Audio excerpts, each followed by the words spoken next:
الحمدللہ رب العالمین والصلاة والسلام علی سید المرسلین۔ اب ہم تھوڑی سی بات کریں گے اسرائیلی روایات کے بارے میں کہ اسرائیلی روایات کا جو ہے وہ ہمارے یہاں کیا مقام و مرتبہ ہے۔ تو اس کو یہ سمجھیے کہ اسرائیلی روایات کو دلیل کے طور پر نہیں بلکہ صرف بطور استشہاد کہتے ہیں نا، پیش کیا جا سکتا ہے۔ اور ان کی جو ہے کتنی قسمیں ہیں؟ 3 قسمیں ہیں۔ نمبر 1 کیا ہے؟ جن کے بارے میں ہمیں یہ معلوم ہے کہ وہ صحیح ہیں۔ صحیح کیسے ہیں وہ؟ کیونکہ کتاب و سنت یا ان کے اصول ان کے صحیح ہونے کی شہادت دیتے ہیں، تو یہ روایات کو کیا ہے کہ صحیح مانا جاتا ہے، ٹھیک ہے، کہ قرآن و سنت میں اس کا ذکر موجود ہے۔ نمبر 2 ہے کہ جس کے بارے میں ہمیں یہ معلوم ہے کہ یہ اسرائیلی روایات جھوٹی ہیں، کیونکہ کتاب و سنت جو ہے یا جو ان کے اصول بنائے گئے ہیں ان سے جو ہے اس کی مخالفت ہوتی ہے، ٹھیک ہے، مخالفت کیا ہے؟ ثابت ہے ان سے، تو یہ جو ہے جو جھوٹی ہیں ان کو ہم جھوٹ کے درجے میں رکھیں گے۔ اچھا، اس کے علاوہ نمبر 3 کیا ہے؟ وہ روایات جن کے بارے میں کتاب و سنت اور جو ان کے اصول ہیں خاموش ہیں، تو پھر یہ روایات نہ پہلی قسم میں سے ہیں اور نہ دوسری قسم میں، تو اس لیے کیا ہوگا کہ ان کی ہم نہ تصدیق کر سکتے ہیں اور نہ ہی ہم تکذیب کر سکتے ہیں، ٹھیک ہے، نہ ہم ان کو جھوٹا کہیں گے نہ سچا کہیں گے۔ وہاں کیا کریں گے؟ وہاں ہم کیا کریں گے کہ وہاں پر خاموش رہیں گے۔ البتہ ہاں اتنی بات ضرور ہے کہ مذکورہ جو دلیل ہے اس کے پیش نظر کیا کر سکتے ہیں کہ اس کو یعنی بتایا جا سکتا ہے، لیکن کس صورت میں کہ اگر ضرورت ہو تو۔ لیکن اس میں کیا ہے، اکثر و بیشتر ایسی ہیں جن میں کوئی نہ دینی فائدہ ہے اور نہ کوئی اور فائدہ ہے۔ مثلا جیسے اب آپ یہ دیکھیں کہ اصحاب کہف کے نام، ٹھیک ہے، ان کی روایت میں ملتا ہے کہ اصحاب کہف کے یہ نام تھے، ان کے کتے کا رنگ اور ان کی تعداد کو بیان کیا ہے، ٹھیک ہے۔ اس کے علاوہ کیا کیا ہے؟ موسیٰ علیہ السلام کا عصا۔ اچھا، اس کے علاوہ کیا ہے کہ وہ کس درخت کا تھا، موسیٰ علیہ السلام کا عصا کس درخت کا تھا۔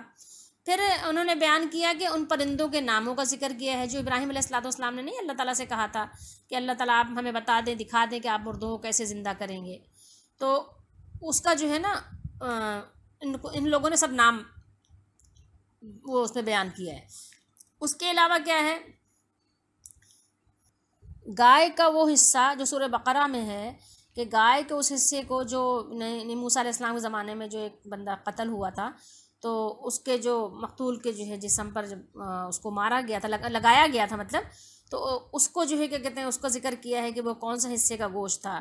اسی طریقے سے اس درخت کی نوعیت کے بارے میں بیان کیا ہے کہ جس سے اللہ تعالیٰ نے موسیٰ علیہ السلام سے کلام فرمایا تھا نا، اور اس کے علاوہ جو اور بہت ساری باتیں ہیں کہ اللہ تعالیٰ نے قرآن مجید میں جو بیان ہی نہیں فرمایا، کیونکہ ان کے بیان کرنے میں ہم انسانوں کا نہ کوئی دنیاوی فائدہ تھا اور نہ کوئی دینی فائدہ تھا۔ تو جس چیز میں انسانوں کا کوئی فائدہ نہیں ہے نا، تو وہ چیزیں جو ہے اسی طریقے سے ہے ان کا یوسف علیہ السلام کی جو وہ تھیں عزیز مصر کی جو زوج تھیں جن کو کہا جاتا ہے زلیخا، تو ان کا نام بھی قرآن و حدیث میں کہیں پہ بھی نہیں یعنی مینشن نہیں ہے ان کا نام، تو ان کے بارے میں بھی یہی ہے کہ وہ ان کا زلیخا نام تھا کہ نہیں تھا، یہ بنی اسرائیلی روایات میں ہے، ٹھیک ہے، ان کی اسرائیلی روایات میں یہ بات ملتی ہے۔ لیکن یہ ہے کہ ہم اس پہ ہمیں ضرورت ہی نہیں ہے کہ ان کا نام کیا تھا کیا نہیں تھا، ٹھیک ہے، اس میں ذکر ہی نہیں ہے۔ اچھا، اگر ہم جان بھی لیں کہ ان کا نام کیا تھا کیا نہیں تھا تو اس سے فائدہ کیا ہے؟ اچھا، بہت سے لوگ کہتے ہیں کہ آدم علیہ السلام کا نکاح کس نے پڑھایا، اور مطلب اس طرح کی باتیں کرتے ہیں، اور پھر وہ بی بی حوا کا جو ہے ان کا مہر کتنا تھا، تو یہ ان سب باتوں سے آپ یہ بتائیے کہ ہمارا اور آپ کا فائدہ کیا ہے؟ جس میں فائدہ نہ ہو، بلا فضول باتوں سے قرآن مجید نے بھی اور آپ صلی اللہ علیہ وسلم نے سختی سے منع فرمایا ہے کہ فضول سوالات، فضول باتوں سے ہمیں بچنا چاہیے۔ اور ایک چیز اور بہت خاص ہے، وہ کیا ہے کہ تفسیر بالرائے یعنی محض رائے کے ساتھ قرآن مجید کی تفسیر کرنا حرام ہے۔ اب پتہ ہے یہ حرام ہے، اپنی طرف سے قرآن مجید میں کوئی اپنی رائے سے کوئی تفسیر نہیں کر سکتے، یہ جائز نہیں ہے کسی کے لیے بھی۔ کیونکہ تفسیر بالرائے جو ہے اس کی کوئی حقیقت نہیں ہے. آپ بتائیں اس کی حقیقت کیسے ہو سکتی ہے؟ جن پر قرآن مجید کا اللہ نے نزول فرمایا، رسول اللہ صلی اللہ علیہ وسلم، آپ نے اس کی تفسیر کر دی. پھر صحابہ کرام رضی اللہ تعالیٰ عنہم بہت سمجھدار تھے، بہت سمجھنے والے لوگ تھے. ایمان لانے سے پہلے وہ جیسے بھی تھے، لیکن اللہ تعالیٰ نے ان کا انتخاب کیا تھا اپنے نبی صلی اللہ علیہ وسلم کے لیے. وہ خاص لوگ تھے، تو اللہ تعالیٰ نے ان کے دلوں کو بہت، یعنی کہنا چاہیے کہ بہت زیادہ پاکیزہ بنایا تھا ان کے دلوں کو. بہت وہ پاک طبیعت لوگ تھے، بہت ہی سادہ لوح لوگ تھے. تو وہ یعنی من و ان ماننے والے، ایمان لانے والے لوگ تھے. وہ اپنی طرف سے اپنی رائے سے کوئی بات کرتے نہیں تھے. وہ نبی کریم صلی اللہ علیہ وسلم کے صحبت یافتہ تھے. ان کی جتنی تعریف کی جائے انسانوں میں بہت کم ہے. تو صحابہ کرام رضی اللہ تعالیٰ عنہم بھی اپنی رائے سے باتیں نہیں کرتے تھے. البتہ یہ بات ضرور ہے کہ کبھی کوئی بات میں یعنی وہم آ گیا، کبھی شک پڑ گیا، تو وہ بھی وہ بتا دیتے تھے. یعنی اتنا کہنا چاہیے کہ نیک طبیعت لوگ تھے کہ وہ بھی بتا دیتے تھے کہ یہاں مجھے شک پڑ گیا، یہاں میں بھول گیا، وہ بھی وہ بتا دیتے تھے. تو اس طرح سے بہت ساری احادیث بھی ہیں کہ خود بتا دیا کہ دیکھیں یہاں پہ ہم بھول گئے، یہاں نام بھول گئے، یہاں ہم یہ چیز بھول گئے. رسول اللہ صلی اللہ علیہ وسلم نے 3 چیزیں بتائی تھیں، میں نے 2 ہی بتائی ہیں، میں ایک بھول گیا. لیکن بہت وہ احتیاط سے کام لیتے تھے اس معاملے میں. تو اس لیے تفسیر بالرائے کوئی اگر کرتا ہے تو بڑی جرت کرتا ہے. اور ہم اس بات کا حق رکھتے ہیں کہ ہم کسی کی رائے سے کی گئی تفسیر کو رد کر دیں. اور آپ صلی اللہ تعالیٰ علیہ وآلہ وسلم نے ارشاد فرمایا، ترمذی شریف کی حدیث شریف ہے، جامع ترمذی میں، کہ آپ صلی اللہ علیہ وسلم نے فرمایا، من قال فی القرآن برأیہ او بما لا یعلم فلیتبوأ مقعدہ من النار. آپ صلی اللہ علیہ وسلم نے فرمایا، یعنی آپ صلی اللہ علیہ وسلم نے فرمایا کہ جو شخص قرآن مجید کے بارے میں کوئی بات اپنی رائے سے بغیر علم کے، یعنی اپنی رائے سے کہہ رہا ہے، علم کوئی نہیں ہے، یعنی اپنی مرضی کو، اپنی رائے کو قرآن مجید میں یعنی داخل کرنے کی کوشش کر رہا ہے، تو وہ اگر بیان کرے تو وہ اپنا ٹھکانہ کیا فرمایا، فَلْيَتَبَوَّأْ، تو اپنا ٹھکانہ وہ بنا لے، کہاں پہ؟ جہنم میں بنا لے. تو اللہ تعالیٰ ہم سب کو بچائے. تو اسی وجہ سے جو ہے نا، ہمارے جو سلف صالحین تھے تو انہوں نے علم کے بغیر تفسیر بیان کرنے میں حرج محسوس کیا ہے. تو حضرت سیدنا ابو بکر صدیق رضی اللہ تعالیٰ عنہ فرماتے ہیں کہ جب میں قرآن مجید کے بارے میں کوئی بات ایسی کہہ دوں جسے میں جانتا ہی نہیں ہوں، تو مجھے کون سی زمین سمائے گی اور کون سا آسمان مجھے چھپائے گا؟ سوچیے ذرا تھوڑی دیر کے لیے. جو حضرات صحابہ کرام رضی اللہ تعالیٰ عنہم ہیں، اور بالخصوص خلفائے راشدین کا تفسیر قرآن میں بہت بڑا مقام اور بہت بلند مرتبہ ہے. عبداللہ بن مسعود رضی اللہ تعالیٰ عنہ کو بھی تفسیر سے خصوصی لگاؤ تھا.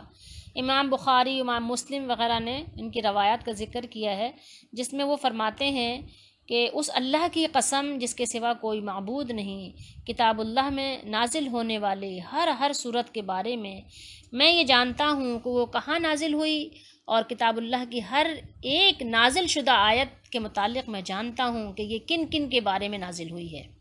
اور اگر مجھے یہ معلوم ہو جائے کہ کسی کو کتاب اللہ کا مجھ سے زیادہ علم ہے تو میں اس کی خدمت میں حاضر ہونے میں قطعاً دریغ نہیں کروں گا، خواہ کتنا طویل سفر کر کے جانا پڑے. اللہ اکبر. اور اسی طریقے سے صحابہ کرام رضی اللہ تعالیٰ عنہم میں ایک بہت بڑا نام جو ہے حضرت عبداللہ بن عباس رضی اللہ تعالیٰ عنہ کا بھی ہے. یہ کون ہے؟ حضرت عباس رضی اللہ تعالیٰ عنہ کے 4تھے نمبر کے سب سے چھوٹے بیٹے ہیں، اور نبی کریم صلی اللہ علیہ وسلم کے چچا زاد ہیں. تو آپ صلی اللہ علیہ وسلم نے ان کو دعا بھی دی تھی. آپ کی دعا کی برکت سے یہ سمجھ لیجئے کہ ترجمان القرآن کے منصب پر آپ فائز تھے. آپ نے ان کے لیے دعائیں فرمایا اللہم علمہ الکتاب، اے اللہ اس کو کتاب کا علم عطا فرما. اللہم فقہہ فی الدین، اے اللہ اس کو دین کی، یعنی کہنا چاہیے دین کا فقیہ بنا دے، دین کی فقاہت نصیب فرما. اور فرمایا اللہم علمہ الحکمہ، اے اللہ انہیں حکمت و یعنی دانائی عطا فرما، یا آپ کہہ لیں حکمت و دانش عطا فرما. بہرحال قرآن مجید کیا ہے، ایک تفصیلی کتاب ہے، اس میں قوانین و احکام تفصیل کے ساتھ بیان ہوئے ہیں۔ اللہ تعالیٰ نے ارشاد فرمایا وَتَفْصِيلَ الْكِتَابِ لَا رَيْبَ فِيهِ مِن رَبِّ الْعَالَمِينَ، اور یعنی اس میں کوئی شک و شبہ نہیں، یہ جہانوں کے رب کی طرف سے ہے۔ اور فرمایا وَإِنَّهُ لَكِتَابٌ عَزِيزٌ، اور اس پر یہ کہ قرآن مجید کی سب سے اہم اور اساسی خصوصیت کیا ہے، اس کا امتیاز کیا ہے، اس کا یقینی اور غیر مشتبہ ہونا ہے۔ ارشاد ربانی ہے ذالک الکتاب لا ریب فیہ، یہ کامل کتاب ہے، اس میں کسی شک و شبے کی مطلق کوئی گنجائش ہی نہیں ہے کہ کوئی شک اس میں کر سکے، شک و شبے کی کوئی گنجائش ہی نہیں ہے کہ کوئی شک کرے اس میں۔ اور یہ کہ قرآن مجید ایک کہنا چاہیے کہ موجز کتاب ہے، موجز یعنی کہنا چاہیے اس میں اعلیٰ، یعنی یہ وہ یعنی کتاب ہے کہ جو لوگوں کو عاجز کر دے، لوگوں کو اس نے عاجز کر دیا، اس نے دعوت کیا ہے اپنے موجز ہونے کا، قرآن مجید نے خود دعویٰ کیا ہے اور لوگوں کو دعوت کا مقابلہ دیا ہے، مقابلے کی دعوت دی ہے۔